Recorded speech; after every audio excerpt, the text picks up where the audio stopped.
Everyone, welcome back to my YouTube channel. आज हम इग्नू के course PEGLA 138 reading and speaking skills करेंगे।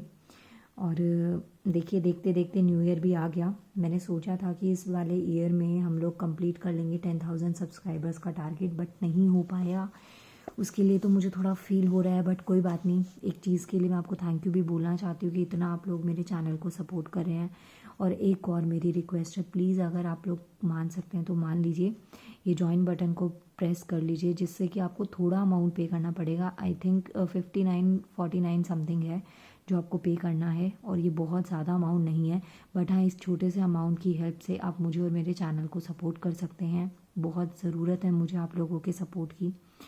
And बस यही, थैंक यू सो मच। आज का वीडियो स्टार्ट करते हैं। देखिए, हमारा सब्जेक्ट है BEGLA 138 reading and speaking skills. मैंने आप ही के कमेंट देखे थे, 5 जनवरी को आई गेस आपका इसका एग्ज़ाम है, तो उससे पहले ये बुक मैं आपकी कंप्लीट करवा दूँगी। अब देखिए, इसका ना हम ब्लॉक 1 कंप्लीट कर चुके हैं, जिसमें 4 यूनिट्स है। मैं ये चारों यूनिट्स आपको करवा चुकी हूँ। आज हम इसका सेकंड ब्लॉक स्टार्ट करेंगे। और सेकंड ब्लॉक की खासियत ये है बच्चा कि यहाँ पे जो आपको यूनिट्स गिवन है ना, इसमें से क्वेश्चंस कैसे आएंगे। जैसे आपको ये रीडिंग कॉम्प्रिहेंशन इसमें दे रखे हैं कि किस तरीके के रीडिंग कॉम्प्रिहेंशन यूजुअली आपसे पूछे जाते हैं। तो यहाँ पे आपको ज़्यादा टाइम नहीं लगेगा इस ब्लॉक को कंप्लीट करने में। बस बेसिक नॉलेज लेनी है, उसके बाद में आपकी प्रैक्टिस है कि आप किसी भी कॉम्प्रिहेंशन को पढ़ के आंसर कितना जल्दी और इफ़ेक्टिव वे में देते हैं। सो ये जो ब्लॉक है, ये कंप्लीट ब्लॉक मैं आपका एक ही यूनिट में, इसी वीडियो में मैं कंप्लीट कर दूंगी।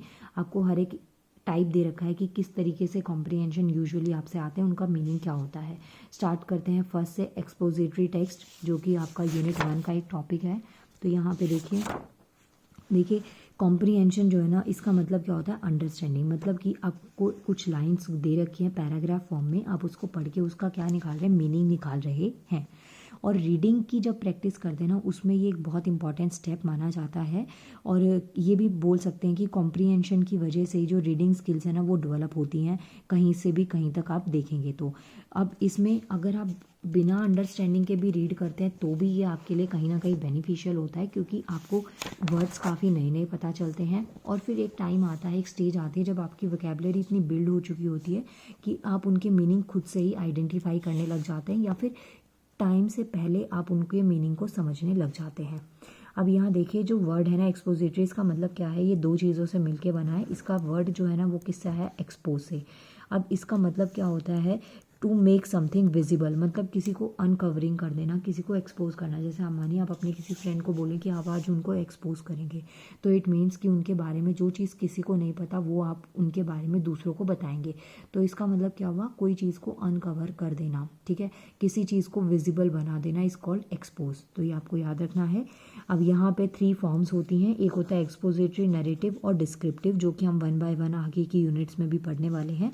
इस यूनिट में हम एक्सपोजिटरी टेक्स्ट पढ़ेंगे। इसका मतलब क्या होता है कि writing are of many kind. जैसे आपको पता है कि जो राइटिंग है उसके बहुत सारे टाइप्स होते हैं, बहुत सारे प्रोसेस होते हैं किसी चीज़ को एक्सप्लेन करने के। तो वो चीज़ें हैं कि जहाँ पे आप ना क्या कर रहे हैं कि पढ़ रहे हैं पैराग्राफ को, फिर उसके कॉजेज़ और जो उसके इफ़ेक्ट्स हैं, फिनोमिनाज जो हैं, या जो प्रॉब्लम सॉल्यूशंस है किसी भी सर्टेन सिचुएशन की, या फिर किस तरीके की क्लासिफिकेशन है, वो सब चीज़ें जब आप एक जगह पे आइडेंटिफाई करने लग जाते हैं ना, कि उस चीज़ को हम क्या कहते हैं, एक्सपोजिटरी टेक्स्ट कहते हैं। दूसरा, इसमें आप एज अ रीडर क्या सोचते हैं कि उसको कोई प्रायर इन्फॉर्मेशन नहीं है उस पर्टिकुलर सब्जेक्ट के रिकॉर्डिंग, तो आप अपना बेस्ट से बेस्ट नॉलेज उस इंसान को या उस रीडर को उस वहाँ पे देने का ट्राई करते हैं। तो यहाँ पे टाइप्स आते हैं हमारे पास में, 6 कैटेगरीज में इसको डिवाइड किया गया है। पहली आती है आपकी cause and effect. Cause and effect का मतलब क्या होता है कि जहाँ पे आपको सिचुएशन और डिस्क्रिप्शन दोनों दे रखे हों। जैसे कोई सिचुएशन है, उसका क्या इफ़ेक्ट रहा, तो वो चीज़ें आपको यहाँ पे समझ आ जानी चाहिए, ठीक है। अब जैसे यहाँ पे आपको एक एग्जांपल दे रखा है कि a young writer must pay attention to the primary causes and result, the contributory things of ideas, immediate reactions and outcome generate the cause and effect directly, unlike remote ones which can not be notice with the naked eyes. कई बार क्या होता है कि paragraph में जो बात लिखी होती है, जो मीनिंग लिखा होता है ना, वो हमें इतना प्रॉपरली समझ नहीं आ रहा होता, तो हम ना कुछ उसके ऊपर थीसिस लगाने लग जाते हैं, कुछ आइडियाज़ जनरेट करने लग जाते हैं कि भाई ऐसा ऐसा हुआ होगा, ये चीज़ हो सकती है। लेकिन कई बार वो चीज़ इनफ नहीं होती हमारी उस पर्टिकुलर सिचुएशन को समझने के लिए। तो ये पॉइंट्स आपको याद रखने। कॉज एंड इफेक्ट का मतलब एक आपने सेंटेंस या पैराग्राफ या कुछ रीड किया और उसका आपने ऑन द स्पॉट क्या ले लिया, एक इफेक्ट दे दिया, एक जजमेंट दे दिया, एक आइडिया दे दिया, या फिर एक इमीडिएट रिएक्शन आपने दे दिया। नेक्स्ट आता है आपका प्रॉब्लम एंड सोल्यूशन। अब प्रॉब्लम एंड सोल्यूशन का मतलब क्या हो गया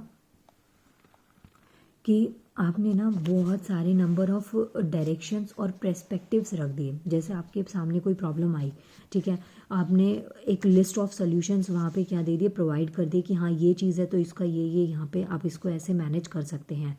दूसरा, if you manage to understand problem from various perspective. अब ऑब्वियस सी बात है, अगर आप प्रॉब्लम को कई तरीके से समझने की कैपेबिलिटी रखते हैं तो उतनी ही वैरायटी के आपके पास सोल्यूशन भी आ जाएंगे, क्योंकि जब आप तक आपने प्रॉब्लम को एनालाइज नहीं किया तो आपको सोल्यूशंस नहीं मिलेंगे। फॉर एग्जाम्पल, आपको पढ़ना है और आपका एग्ज़ाम है, लेकिन आपका पढ़ने का मन नहीं कर रहा, तो आप उसके पीछे की जब वजह जानेंगे तो कहीं ना कहीं आपको उसके सॉल्यूशन भी मिल जाएंगे कि हाँ भाई ये वजह है तो इसको ख़त्म करो और फिर आगे पढ़ते हैं। नेक्स्ट आता है हमारे पास में क्लासिफिकेशन। ये बहुत इंपॉर्टेंट टर्म है। क्लासिफिकेशन का मतलब क्या होता है, अरेंज करना, ठीक है, जिसे हम वेरियस ग्रुप्स में या फिर कैटेगरीज में क्या कर सकते हैं, डिवाइड कर सकते हैं। तो वो चीज़ आती है आपकी क्लासिफिकेशन में। क्लासिफिकेशन को हिंदी में कहते हैं भाई वर्गीकरण, चीज़ों को बांट देना, ठीक। जैसे आपके घर में अलग अलग रूम्स हैं, ठीक है, तो और वो आपके कपड़े हैं या कोई भी चीज़ है ना आपकी ज़रूरत की, तो आप उसको क्या कर रहे हैं, बांट रहे हैं, पार्ट्स में डिवाइड कर रहे हैं। ऐसे ही अगर कोई पैराग्राफ है, कुछ कंसेप्ट आपको गिवन, आपको नहीं समझ में आ रहा, आप सिंपल उसमें क्या कर सकते हैं, आपने ना उसको स्ट्रेंजा वाइज या स्टेटमेंट वाइज बांट दिया, फिर क्या किया कि धीरे धीरे उसको शॉर्ट में आपने समझा। तो ये कुछ एग्जाम्पल्स होते हैं आपके, आप इसको ध्यान रख सकते हैं। फिर आता है कंपैरिजन एंड कॉन्ट्रास्ट। तो ये जो है ना, ये प्रेजेंस में दो एंटिटीज़ हैं जो बहुत इंपॉर्टेंट होती हैं किसी भी आइडियाज़ को, किसी भी थिंग को, किसी भी सिचुएशन को समझने के लिए। हर एक कॉन्ट्रास्ट की और सिमिलैरिटी को अगर हम रेफरेंस में देखें तो वो हमारे लिए इंपॉर्टेंट हो जाता है। अब कंपैरिजन और कॉन्ट्रास्ट का मतलब क्या होता है कि एक रीडर जो होता है ना of this kind of writing, उसमें क्या होता है कि उन्हें रिक्वायरमेंट होती है कि कुछ बेसिस होने चाहिए उनके पास में सिमिलैरिटीज़ के, कुछ डिससिमिलैरिटीज़ के। फॉर एग्जाम्पल, आप सन और मून में कंपैरिजन करें तो वो कुछ कंपैरिजन नहीं हुआ। कंपैरिजन का मतलब क्या, दो में कुछ हद तक सिमिलैरिटीज़ होनी चाहिए, तो वहाँ पे आपने कंपैरिजन करा और एक लास्ट में कंक्लूजन दे दिया कि हाँ भाई ये चीज़ इसमें हो सकती है, या ओवरऑल ये सब ऐसे होते हैं। जैसे आप ह्यूमंस में कंपैरिजन कर सकते हैं, या एक जो फीमेल्स हैं जितनी भी, उनमें कंपैरिजन कर लिया, मेल्स में कंपैरिजन कर लिया, और लास्ट में आप एक कंक्लूजन देके हट गए कि हाँ भाई ये तो सब ऐसे ही होते हैं, ये चीज़ होती है। फिर उसके बाद में डेफिनेशंस आती है। डेफिनेशन क्या है, एक जब आप कोई भी ऐसे लिखते हैं, कुछ पैराग्राफ आपको गिवन होता है ना, तो उसमें कुछ आपको डेफिनेशंस गिवन होती है जिसके बेसिस पे आपको टाइटल जज करने में बहुत हेल्प मिलती है। प्लस कुछ जो स्टैंडर्ड्स होते हैं, क्लियरिटी यूज़ होती है, प्रिसाइज डेफिनेशंस होती है ना, उसको आप एक्सप्लेन कर पाते हैं कंसेप्ट को अच्छे से समझने के लिए। एक और चीज़ आती है फिर नेक्स्ट, प्रोसेस। प्रोसेस का मतलब होता है हाउ टू। अब मतलब उस वो जो आपके पास में पैराग्राफ है या स्टेंजा है, उसको कैसे आप डिवाइड करेंगे, कैसे आप उसकी स्टडी करेंगे, तो ये हमारा प्रोसेसिंग के अंदर आता है। और प्रोसेस का मतलब जैसे आपने देखा होगा, इंस्ट्रक्शंस हम लोग देते हैं कुछ भी काम करने से पहले, आप पहले इंस्ट्रक्शंस पढ़ते हैं ना, तो वो चीज़ क्या आती है आपकी प्रोसेस में। आगे देखिए, यहाँ पे सिंपल सी बात है, आपको क्या दे रखा है, पैराग्राफ गिवन है, और उसके बाद में ना आपको पैराग्राफ के बाद में क्वेश्चंस गिवन है कि कैसे कैसे क्वेश्चंस आप उस एक पर्टिकुलर पैराग्राफ से निकाल सकते हैं। जैसे आपने स्ट्रक्चर को अंडरस्टैंड किया, अच्छे से समझा, फिर उसकी एक्सप्लेनेशन को भी समझ लिया कि स्ट्रक्चर कैसे दे रखा है, 4 लाइन्स के बाद में एक नई बात आ रही है, 5 लाइन्स के बाद में एक नई बात आ रही है, या पैराग्राफ टू पैराग्राफ थॉट्स पूरे चेंज हो रहे हैं। फिर उसके बाद में आपने उसकी एक्सप्लेनेशन को समझा। तो कोई भी जो ऐसे है ना, उसको कैटेगराइज करने के 2 तरीके हैं, एक तो प्रॉब्लम हो गया और एक सॉल्यूशन ऐसे होता है। तो स्टार्टिंग का जो टेक्स्ट होता है, फर्स्ट पैराग्राफ या सेकंड पैराग्राफ तक मोस्टली हमारा इंट्रोडक्शन होता है, फिर मेन बॉडी होती है और लास्ट में कंक्लूजन होता है। तो एक सिमेंटिक मैटर में आप मैनर में उस पैराग्राफ को ऐसे को अच्छे से समझ के और फिर आप उन क्वेश्चंस को जनरेट करते हैं। तो जब आप कोई भी कॉम्प्रीहेंशन करने का ट्राई करते हैं तो ये कुछ बेसिक क्वेश्चंस है, प्रोबेबल क्वेश्चंस है जो आपके दिमाग में चलते हैं, कुछ सैम्पल क्वेश्चंस है जो आपसे यहाँ पे पूछे गए हैं। तो ये क्या है, ये सिंपल सी चीज़ है। ओवरऑल आपको क्या करना है कि जो आपको पैराग्राफ गिवन होगा ना, उससे रिलेटेड आपको यहाँ पे आंसर्स लिखने हैं। यहाँ ना ये सारी चीज़ें आपको क्या दे रखी हैं, एक प्रैक्टिस की फॉर्म में दे रखी है। जैसे यहाँ पे एक वर्ड गिवन है स्कैनिंग, ये हम पैराग्राफ में यूज़ कब करते हैं, स्कीमिंग और स्कैनिंग। ये टेक्निक्स में पहले वाली फर्स्ट ब्लॉक को ध्यान से पढ़ेंगे ना तो बाकी के ब्लॉक्स ऑटोमेटिकली क्लियर हो जाएंगे, इवन सेकंड ब्लॉक तो बहुत अच्छे से क्लियर हो जाएगा। जैसे जब हम पैराग्राफ पढ़ते हैं उसको पढ़ने के कई तरीके होते हैं। एक होता है काफ़ी डेप्थ में घुस गए, आप चीज़ों को समझ रहे हैं। एक होता है कि आपने ऊपर ऊपर से उसको स्कैन किया, वर्ड्स जो मोटे मोटे थे, हेडिंग्स थी, वो पढ़ी और आप समझ गए कि हाँ भाई इसमें ये चल रहा है। और एक चीज़ होती है कि एक पर्टिकुलर इन्फॉर्मेशन, एक डेटा आपके दिमाग में चल रहा है और उसके बाद में ना उसी से रिलेटेड इन्फॉर्मेशन आप वहाँ पे ढूंढने में लग गए। तो ये जो यूनिट आई इसमें आपको एक ही टेक्स्ट का एग्जाम्पल था और आपको उसका मीनिंग दे रखा था। उसके अलावा आपको सिर्फ इतना समझाना है कि जो ये टेक्स्ट है ये किस टाइप का होता है या कॉम्प्रीहेंशन आपका किस तरीके से आ सकता है। नेक्स्ट जो हमारे पास टाइप आता है कॉम्प्रीहेंशन का या टेक्स्ट का, तो वो आता है आपका डिस्क्रिप्टिव टेक्स्ट। डिस्क्रिप्टिव का मतलब क्या होता है, जिसको डिस्क्राइब किया गया है, जिसका पर्पस ऑफ एक्सप्लेनिंग जो है ना वो काफ़ी ज़्यादा है, मतलब जहाँ पे आप काफ़ी ज़्यादा पॉइंट्स का क्या कर रहे हैं, यूज़ कर रहे हैं।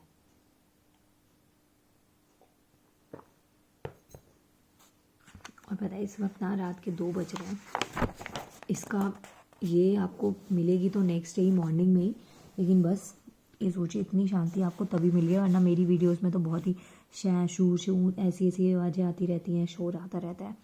बट ये रात की सन्नाटा है जिस टाइम पे मैं आपके लिए रिकॉर्ड कर रही हूँ।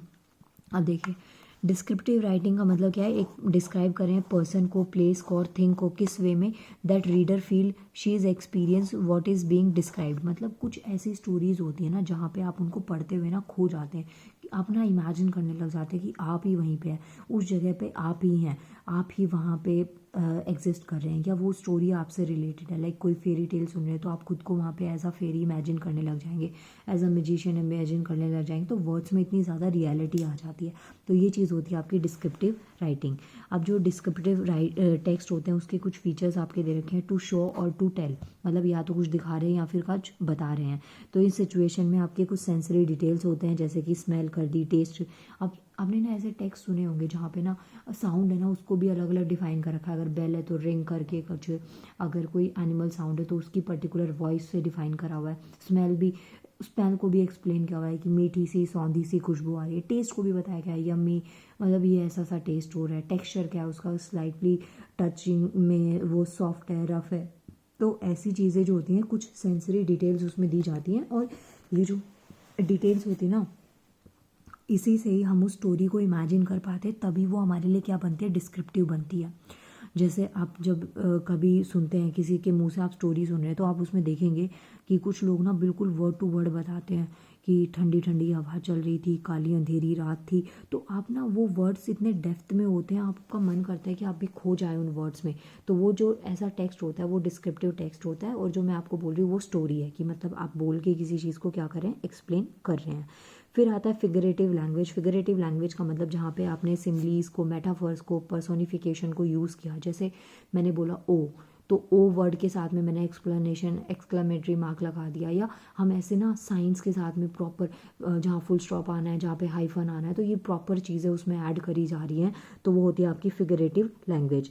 और जो फिगरेटिव लैंग्वेज है ना, फिगरेटिव लैंग्वेज जो इसका प्रोनाउंसिएशन एक बार चेक कर लीजिएगा, इसको डिस्क्रिप्टिव राइटिंग में बहुत ज़्यादा यूज़ किया जाता है, जिसमें number of figure of speech का यूज़ किया जाता है, वर्ड्स का यूज़ किया जाता है, कुछ ऑर्नामेंटल राइटिंग्स का यूज़ किया जाता है। ऑर्नामेंटल राइटिंग्स का मतलब होता है बच्चा कि जहाँ पे आपकी जो राइटिंग है ना वो बहुत डेकोरेटिव सी लगे। एक देखिए, एक आप एकदम सिंपल प्लेन लिख रहे हैं, एक कहीं कहीं आप इन्वर्टेड कॉमास में, कहीं पे आप फुल स्टॉप, कहीं पे आप हाइफन, कहीं कुछ सिंबल दे रहे हैं, तो वो थोड़ा सा कैची आपको देखने को लगता है। फिर आता है स्ट्रॉन्ग वर्ब्स, जहाँ पे हम एक्टिव फॉर्म यूज़ करते हैं वर्ब की, जैसे डांस, प्ले, ये ऐसी वर्ब्स को आपने यूज़ किया। तो डिस्क्रिप्टिव राइटिंग बेसिकली क्या है कि कुछ कैची सी राइटिंग आपको बनानी है और उसमें आप वहाँ पे उनका यूज़ कर रहे हैं। फिर आप देखेंगे यहाँ पे कुछ टाइप्स ऑफ डिस्क्रिप्टिव राइटिंग आपको दे रखी है। While a description is just a short passage about anything, a descriptive essay has a same structural system as any other essay. हर ऐसे की तरह ही होता है, बस इसमें चीज़ों को थोड़ा ज़्यादा अच्छे से एक्सप्लेन कर दिया जाता है। अब डिस्क्रिप्टिव राइटिंग में क्या क्या चीज़ें, प्रोमिनेंट टाइप्स जो डिस्क्रिप्टिव राइटिंग में इन्वॉल्व होते हैं वो क्या क्या हैं, जैसे किसी पर्सन के बारे में लिखना, किसी ऑब्जेक्ट के बारे में लिख दिया, ठीक है, या फिर किसी पर्टिकुलर प्लेस के बारे में, किसी एक के बारे में, अदर्स के बारे में। तो ये सब चीज़ें आपकी डिस्क्रिप्टिव राइटिंग के अंदर इन्वॉल्व होती हैं। फिर आगे देखेंगे नेक्स्ट में, ये तो हो गया आपका, जो डिस्क्रिप्टिव राइटिंग के लिए इतना इनफ है। फिर आपके पैराग्राफ्स गिवन है जो आप यहाँ पे देख सकते हैं। देखिए रीडिंग स्ट्रेटजीज़, यहाँ पे आपको ये लाइंस को पढ़ना है, फिर उसके बाद में इस पैराग्राफ को, इससे रिलेटेड आपको क्वेश्चंस मिलेंगे, वो आपको सॉल्व करने हैं। फिर आपको यहाँ पे देखिए ये प्रैक्टिस टेक्स्ट दे रखा है कि इसकी को प्रैक्टिस करनी है, फिर इससे बैक क्वेश्चंस आपको गिवन है जो इसको देख के आपको पढ़ने हैं एंड देन सॉल्व करने हैं। ये आपने ना एकेडमिक्स में करा होगा, 10th में पढ़ा होगा, 12th में पढ़ा होगा, जहाँ पे आपको क्वेश्चंस गिवन थे, कॉम्प्रिहेंशन गिवन था, उससे बेस्ड आपको क्वेश्चंस लिखने थे, ये चीज़ थी। फिर आता है बच्चा आपका नरेटिव टेक्स्ट। नरेटिव मतलब नरेशन हो गया, ये बेसिक एनी फॉर्म होता है स्टोरी टेलिंग का। Time any time the act of telling a story take place, the key aspect of is this narration. मतलब कि नरेशन क्या है आपका, जहाँ पे आप स्टोरी बता रहे हैं, ठीक है। तो नरेटिव टेक्स्ट किससे रिलेट करता है आपका, जहाँ पे आपको स्टोरी बतानी है। और आपको पता है स्टोरी कैसे टाइप की होती है, फिक्शन बेस्ड होती है, रियल इवेंट्स भी होते हैं उसमें, और वर्ब भी ऐसी यूज़ करी जाती है जहाँ पे आपको उनको समझ पाना कई बार बहुत मुश्किल हो जाता है। फिक्चुअल जो नरेटिव्स होते हैं, डिस्क्रिप्टिव, आर्ग्यूमेंटिव नरेटिव्स, वो सब उसमें ऐड कर दिए जाते हैं। आपने देखा होगा गद्यांश पद्यांश, अगर आप लोगों ने कभी करे हो एकेडमिक्स में जूनियर क्लासेस में, तो उसमें ना आपने कंक्लूजन निकाला होगा कि होता क्या है वहाँ पे, कि ना आपके पास जैसे स्टैंजाज होते हैं ना, आपको एक कॉम्प्रिहेंशन दे रखा है, वो आप इजी, आप उसको सॉल्व करके आंसर्स आराम से निकालेंगे। लेकिन वही मैंने आपको कहा कि स्टोरी है, पोएम है, उसको पढ़ के आपको निकालना है, तो पोएम में आपके लिए बहुत ज़्यादा मतलब जी का जंजाल बन जाता है, नहीं होता उस टाइम पे समझ। तो ये चीज़ें हैं, इसमें क्रिएटिव प्लेस जो होते हैं वो क्रूशियल रोल प्ले करते हैं। फिक्शन नॉन फिक्शन नरेटिव्स हो सकते हैं कि आप अपनी स्टोरी कैसे बता रहे हैं, वो रीडर के दिमाग पे उसका इफेक्ट कैसा पड़ रहा है, कितना स्ट्रांगली जो रीडर है उसको इमेजिन कर पा रहा है। तो फीचर्स क्या है नरेटिव टेक्स्ट के, कि आप कैसे एक स्टोरी को क्रिएट कर पाएंगे। तो यहाँ पे कुछ पॉइंट्स में इसको ब्रेक किया गया है। जैसे पहला आता है आपका थीम। थीम बहुत इंपॉर्टेंट है कि जो ऐसे है या टेक्स्ट है ना, वो किससे रिलेटेड है, तो थीम बेस्ड होना चाहिए। जैसे आजकल थीम बेस्ड पार्टीज़ होती है ना, तो ऐसे थीम बेस्ड नरेशन होती है, वो क्यों कर रहे हैं, उसकी सेटिंग होनी चाहिए। अब सेटिंग वहाँ तक नहीं जाना है, सेटिंग का मतलब क्या है कि आपने टाइम या प्लेस को सेट कर लिया कि ये वाला टाइम है, इस प्लेस पे आप वहाँ पे रिकॉर्डिंग कर रहे हैं, या इस टाइम की स्टोरी को आप नरेट कर रहे हैं। जैसे आप देखेंगे यूजुअली कैसा होता है, वंस अपॉन अ टाइम, तो वो पहले के टाइम पे उससे रिलेटेड चीज़ें आपको मिल रही हैं। तो यहाँ पे टाइम और प्लेस बहुत ज़्यादा मैटर करते हैं। और ये चीज़ें जब आप लेते हैं ना, अच्छे तरीके से सेट करके चलते हैं, तो वहाँ पे क्या होता है कि वो रीडर को ना इंगेज कर देता है स्टोरी को रीड करने में। कई बार इतना इंटरेस्ट बन जाता है बुक को रीड करने में कि मन करता है उसको पूरा ख़त्म करके ही उठा जाए, बीच में उसको छोड़ा ही ना जाए। तो ये पॉइंट्स आप यहाँ पे याद रख सकते हैं। तो पहला फीचर क्या आता है, थीम। दूसरा आता है आपका सेटिंग। फिर आता है नेक्स्ट कैरेक्टर। कैरेक्टर भी बहुत इंपॉर्टेंट होते हैं कि कहाँ पे आप कैरेक्टर्स किस तरीके से ले रहे हैं। जैसे कोई स्टोरी आप टेल कर रहे हैं कि आपने फर्स्ट डे कॉलेज बता रहे हैं, कहीं फिर घूमने गए वो बता रहे हैं, या आपका फेवरेट टीचर से आपको क्या गिफ्ट मिला, तो कैरेक्टर वहाँ पे उस अकॉर्डिंग डिसाइड होते हैं कि किन 2 को या 3 को या 4 को लेके आप वहाँ पे बात करेंगे। फिर आता है point of view. Point of view का मतलब जैसे first person, second person, third person narrative है, तो कितने कैसे कैरेक्टर्स को यूज़ करके पॉइंट ऑफ व्यू क्या है, कोई किसी की सोच कैसे। मानिए मैंने एक स्टोरी क्रिएट करनी स्टार्ट करी, उसमें मैंने 3 अलग अलग कैरेक्टर्स ले लिए।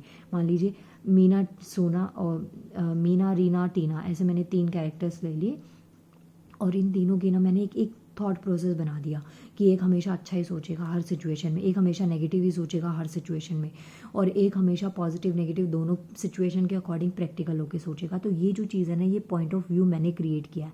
तो ये चीज़ें नरेटिव टेक्स्ट में इंपॉर्टेंट होती हैं। फिर प्लॉट आता है। प्लॉट का मतलब कि हर स्टोरी जो होती है ना, उसमें कुछ सीरीज़ ऑफ इवेंट होते हैं, कुछ इंट्रोडक्शंस होते हैं, कॉन्फ्लिक्ट होते हैं, स्टोरी की बिगिनिंग होती है, फाइनल रेजोल्यूशन होता है, कंक्लूजन होता है। मतलब एक क्लाइमैक्स होना चाहिए कि लास्ट तक आप स्टोरी को इतना इंटरेस्टिंग बना दे कि रीडर जो है ना, वो चाह के भी उस स्टोरी से दूर ना हो पाए। तो ये पॉइंट्स आपको याद रखने हैं।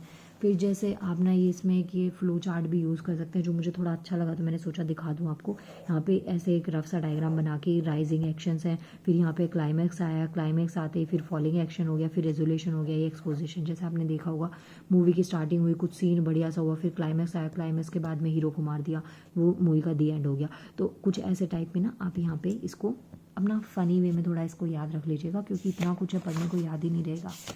फिर ये वही आपको सिंपल हर एक इसके बाद में आपको फिर वही टॉपिक्स दे रखे हैं, जैसे टेक्स्ट दे रखा है, फिर उसको आपको एनालाइज करना है। बाकी एक चीज़ मैं आपको रिक्वेस्ट कर रही हूँ, ये जो टाइप्स हैं, फर्स्ट ब्लॉक जो मैंने पढ़ाया था ना आपको, स्कीमिंग, स्कैनिंग, मेरी राइटिंग बहुत ज़्यादा ख़राब नहीं है लेकिन मैं अभी जल्दी में लिख रही हूँ। स्कीमिंग हो गया, स्कैनिंग हो गया, एक्सटेंसिव रीडिंग हो गया, और इंटेंसिव रीडिंग हो गया। Very very important. मतलब इस बुक में कुछ और करके जाएँ ना करके जाएँ, ये 4 के टाइप्स जो है ना विद एग्जांपल रट के चले जाना बहुत इंपॉर्टेंट है आपके एग्जाम में। फर्स्ट ब्लॉक आपका पूरा इनसे भरा हुआ है, तो फर्स्ट ब्लॉक की चारों यूनिट्स में आपको ये बार बार रिपीट होते हुए मिलेंगे, तो वहाँ से आप इसको कर सकते हैं। आगे देखिए फाइनली हम लास्ट तो नहीं, इसकी 5 यूनिट है। तो अब नेक्स्ट आता है हमारा आर्ग्यूमेंटिव टेक्स्ट। आर्ग्यूमेंटिव का मतलब क्या होता है कि जहाँ पे ना आप कन्विंस कर पा रहे हैं किसी को किसी एक्शन या आइडिया के थ्रू, चाहे वो सही है या गलत है। और आर्ग्यूमेंट जो होती है ना वो बेस्ड होती है किसके ऊपर, एक लॉजिक के ऊपर, जहाँ पे आप कोई रीज़न प्रोवाइड कर रहे हैं किसी को, किसी के सपोर्ट में है या किसी के अगेंस्ट में है, तो वो आप क्या कर रहे हैं, वहाँ पे एक रीज़न प्रोवाइड कर रहे हैं। तो ये चीज़ आपके लिए इम्पॉर्टेंट है कि वो जब पॉइंट्स आते हैं, वो थॉट जो आते हैं ना, वो हमारे लिए क्या होते हैं, आर्ग्यूमेंटिव होते हैं। आर्ग्यूमेंटिव का मतलब आप एक डिबेट टाइप में यहाँ पे एग्जिट कर रहे हैं, ठीक है। अब ये फॉर्मल भी और अकेडमिक भी दोनों तरीके से हो सकती है। पॉइंट्स आपको याद रखने हैं, मैंने अंडरलाइन कर दिए, आप एक बार इसको यहाँ से पढ़ लीजिएगा। फिर जो आर्ग्यूमेंटिव टेक्स्ट होते हैं ना, उसमें फैक्ट हो सकते हैं, रीजंस हो सकते हैं, एविडेंस हो सकते हैं, कि कुछ ऐसे एविडेंसेस जो ऑथर के आर्ग्यूमेंट को क्या कर रहे हैं, सपोर्ट कर रहे हैं।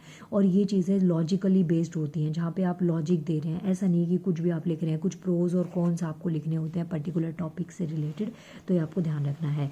फिर आर्ग्यूमेंटिव ऐसे जो होता है वो फर्स्ट पैराग्राफ से स्टार्ट हो जाता है, जो आपका इंट्रोडक्टरी पैराग्राफ होता है, और फिर वो आगे आगे धीरे धीरे बढ़ते चले जाते हैं।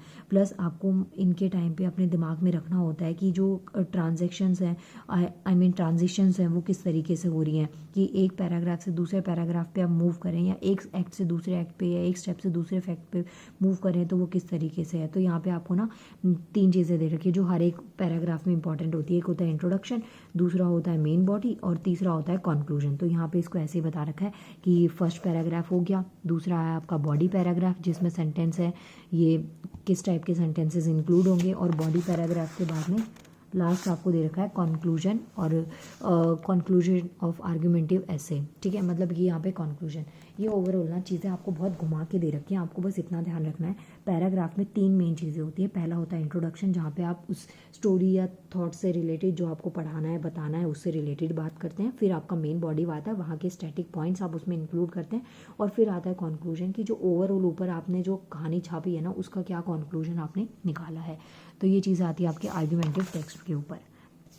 बहुत बहुत ज़्यादा टाइम है आपके पास में, तो इसको ज़्यादा घुस के पढ़ लेना, वरना जितना मैंने बोला उतना आप दिमाग में रख के 4 पॉइंट्स और कनेक्ट करके एग्ज़ाम में छाप के आ जाइएगा।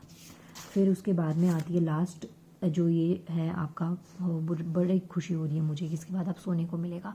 अब देखिए यहाँ पे है परसुएसिव टेक्स्ट। परसुएसिव का मतलब क्या होता है, कि जहाँ पे जैसे आपने परसुएशन वर्ड सुना होगा, कि किसी को आप कन्विंस कर रहे हैं, किसी अपने पॉइंट ऑफ व्यू पे किसी को एग्री कर रहे हैं कि हाँ ये चीज़ होनी चाहिए। ये आप कैसे देखेंगे, आपने बहुत सारे ना एडवर्टाइजमेंट देखे होंगे जहाँ पे ना आपको अलग अलग तरीके की चीज़ें दिखा के अट्रैक्ट कर लिया जाता है, भाई ये तो ले ही लो। या कुछ आपके ऐसे यार दोस्त भी होंगे, कैसे भी चीज़ हो आपको चिपकाने पे लगे रहते होंगे, आपको कन्विंस करते होंगे कि हाँ नहीं ये तो आपको लेना ही लेना चाहिए, बहुत ज़रूरी है आपके लिए। तो ये चीज़ें आपकी परसुएशन के अंदर आती हैं, बस इतना ध्यान रख लीजिएगा। अब इसमें बहुत सारी चीज़ें, इसमें एडवर्टाइजमेंट कई तरीके से हो सकता है, जैसे न्यूज़पेपर हो गया, टीवी हो गया, और भी बैनर्स वगैरह आप यहाँ पे यूज़ कर सकते हैं।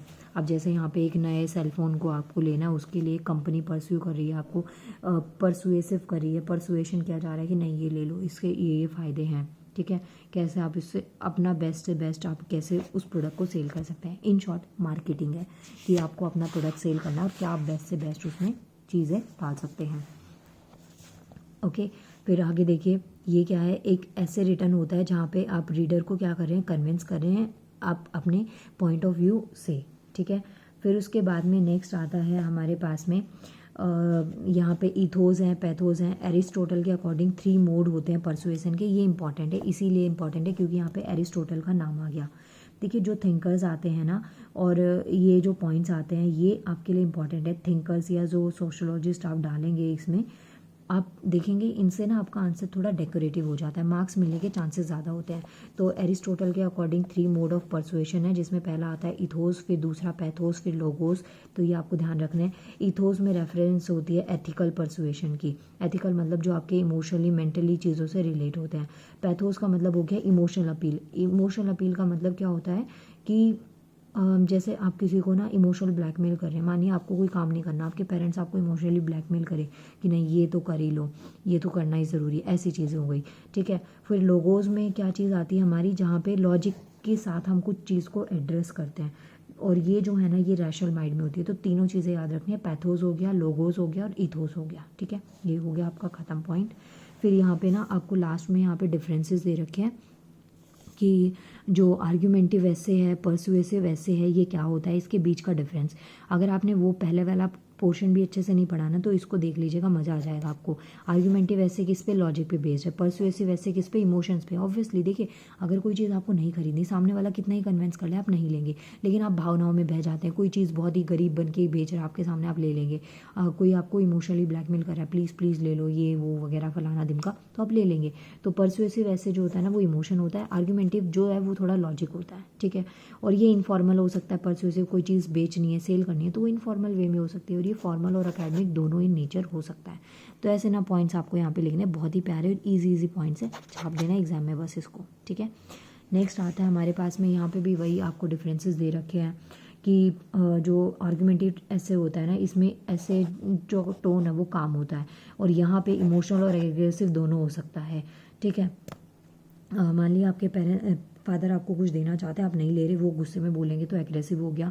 इमोशनल हो गया कि आप उनकी बात नहीं मान रहे, इमोशनली आपको ब्लैकमेल कर रहे हैं कि प्लीज़ ये कर लेना चाहिए, ये वो बच्चे हो वगैरह वगैरह चीज़ें आप इसमें लिख सकते हैं। मुझे पता है इतना दिमाग तो आप लोगों का चलता है, सही छाप आएंगे। अब यहाँ पे देखिए ये कुछ आपको एग्जाम्पल दे रखे हैं, जैसे डिटॉल सॉप है, तो ये क्या है आपका एक आर्ग्यूमेंटिव ऐसे हो गया कि आप इसको एडवर्टाइज कर रहे हैं फैक्ट के साथ में। ये आपका एक ऐड है कि आप अपने अपना पपी खो दिया है और आप उसे कितना प्यार करते थे, और आप अपील कर रहे हैं ऑडियंस से कि प्लीज़ उसको ढूंढ के ला दो। तो ये चीज़ें आपकी परसुएसिव ऐसे के अंदर आती कि आप अपनी बातों में दूसरों को क्या कर रहे हैं, कन्विंस कर रहे हैं, ठीक है। फिर आपको यहाँ पे ना स्ट्रक्चर दे रखा है परसुएसिव टेक्स्ट का कि स्ट्रक्चर क्या होता है। तो यहाँ पे आपको 3 वेज ध्यान रखने हैं। एक हो गया इन्वर्टेड, एक इन्वर्टेड पिरामिड, ट्रेडिशनल पिरामिड हो गया, और थ्रू अ केस स्टडी, ठीक है। 3 चीज़ें, एक होता है इन्वर्टेड पिरामिड पहला, दूसरा ट्रेडिशनल पिरामिड, और तीसरा हो गया केस स्टडी। से आप परसुएसिव टेक्स्ट कर सकते हैं।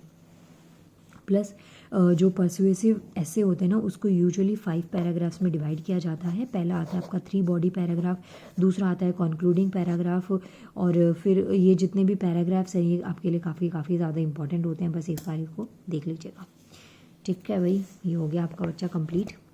मज़ा आ गया होगा आप लोगों को ये सुन के। इनके बीच का डिफरेंस भी कर लेंगे ना उतना आपका भला हो जाएगा, और आपके साथ साथ मेरा भी हो जाएगा। सॉरी, ये हो गया ख़त्म। और फाइनली ये ब्लॉग ख़त्म। इसके बाद में नेक्स्ट हम 3rd ब्लॉग करेंगे स्पीकिंग स्किल्स। मिलते हैं नेक्स्ट वीडियो में। थैंक यू सो मच और गुड नाइट। सो जाइए आप, बहुत ठंड हो गई है इस टाइम पे।